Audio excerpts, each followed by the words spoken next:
Okay, so the question is Moderna stock a buy now?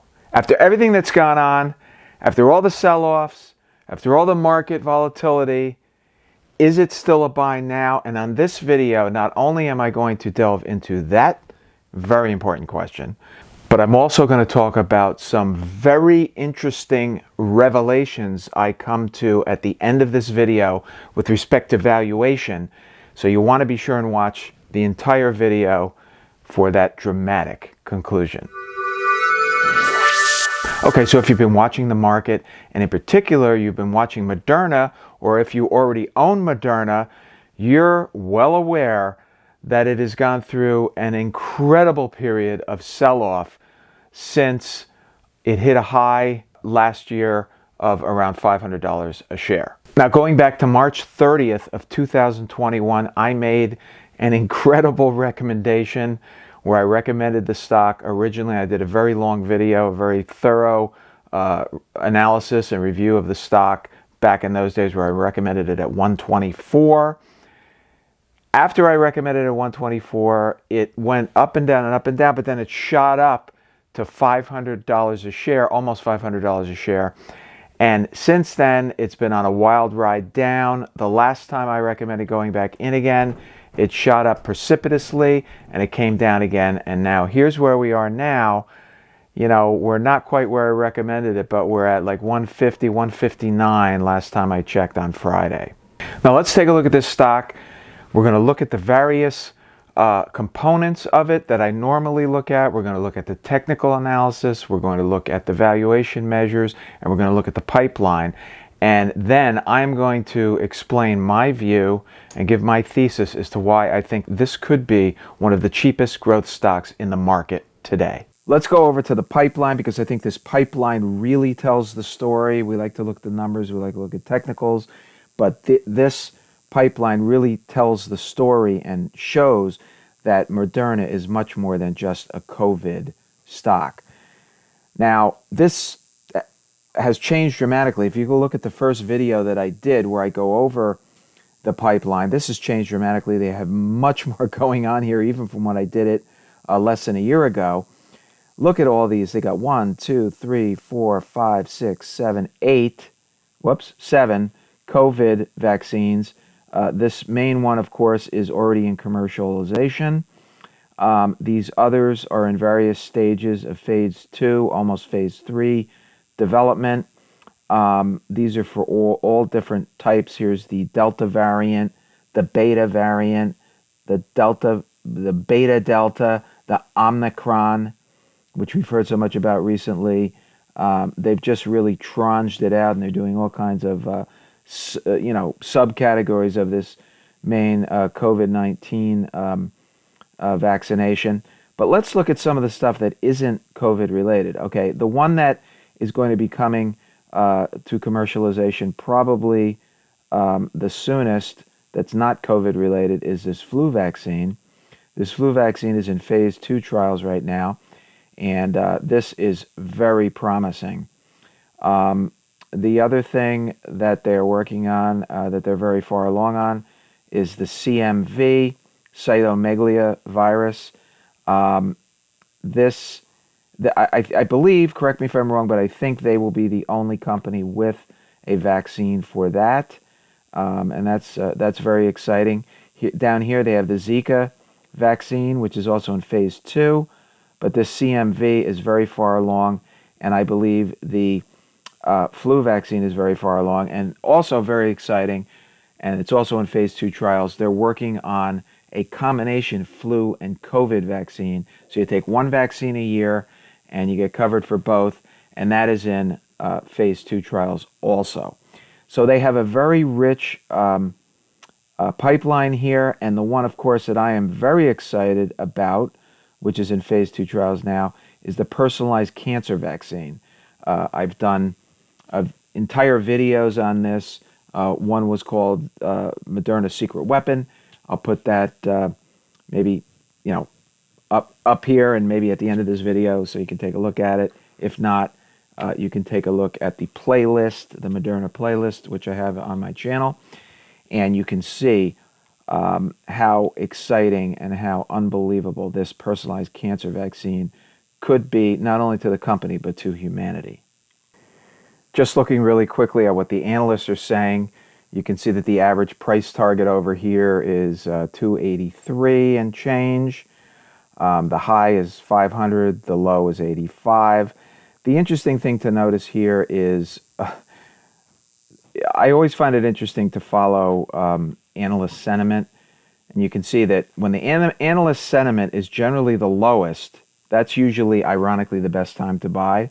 And when the sentiment gets higher, that's usually when the stock's peaking out. Okay, it's just human nature. So if you look down here when sentiment was rather low and their price targets were lower, that would have been a great time to buy. Up here, this is virtually when it hit its peak, right? They were all bullish, and now that it's been selling off, they all got more bearish. To me, indicating that this could be a good time to buy when the stock is oversold and the analysts are bearish. Let's just scroll down here a little bit. I find this is interesting. This guy caught my eye, 𝐥𝐤𝐤𝐞. He's with Bank of America. There was an article that came out that said that he was at 135 on his price projection. He said the stock, this was recently, like last week, he said the stock is sold off enough, and now he thinks it's time to buy, and he upped his price target to 180 from 135, so he's gotten bullish. This woman, Elena Merle from UBS, is probably one of the most bullish at 221. There are other analysts that have higher numbers, but they're really outside of the mainstream.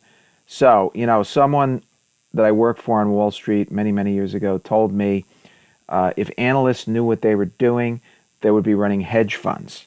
Okay, so this is why the analysts frequently get things wrong.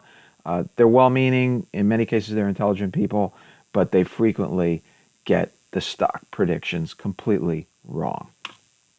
Quick look at the technicals. Here, these are the Bollinger Bands. You can see it's 2 standard deviations below the 50-day moving average, showing extremely oversold at 159.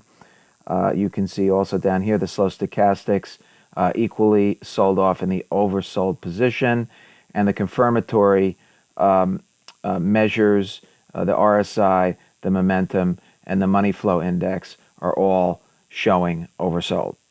Now, the last thing I wanted to talk about here with respect to the stock specifically are the fundamentals, okay? This stock is extremely cheap, and I'm going to prove it to you right now, okay? Price-earnings ratio, less than 10. Okay, for a growth stock with this much potential, that is extremely cheap. Price to sales, 5.47%. That is crazy. I mean, we see things, well, before the crash, Snowflake, for example, was selling for like 150 times sales, and it didn't even make a profit. These guys, last quarter, made $4 billion. I mean, this is insanely cheap, guys. I mean, insanely cheap, and it's because there is a lot of bearishness on this company and this stock because they keep saying it only has one product. But if you understand the strength of their pipeline, you won't look at it as just a COVID stock. Look at price to book, 6.38. Again, extremely cheap. And price to cash flow, which is one of my favorite measures, 4.74%. Unbelievably cheap, okay? Okay, so back to valuation for a second. I'm about to tell you something that should completely blow your mind. It completely blew my mind, and it added to my feeling that this is one of the cheapest growth stocks in the market today. If you take the outstanding shares of Moderna, which is around 405 million, right? And you look at the cash that they have on the balance sheet, right? At the end of 2021, it was about 17 billion. I read a recent report that said it's closer to 20 billion today, okay? You take that 20 billion and divide it by 405 million. You get $49 a share. Moderna has $49 per share of cash on its balance sheet.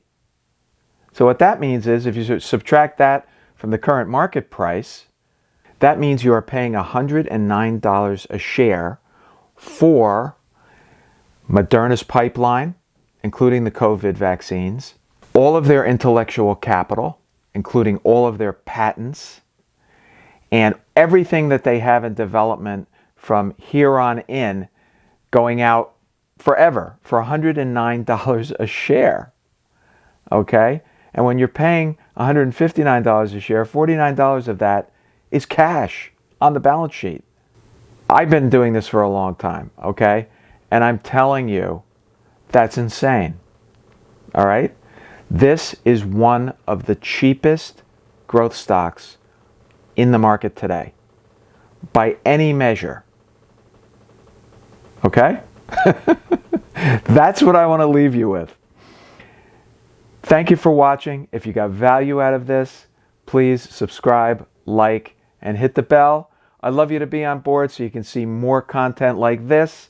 We do all kinds of stock recommendations. We talk about the general market. I bring up and discuss and share the views of all kinds of market mavens and masters of the universe so that you can learn more about the market. I'd love you to be on board for future presentations, which will be coming your way soon. And for now, it's Greg, out.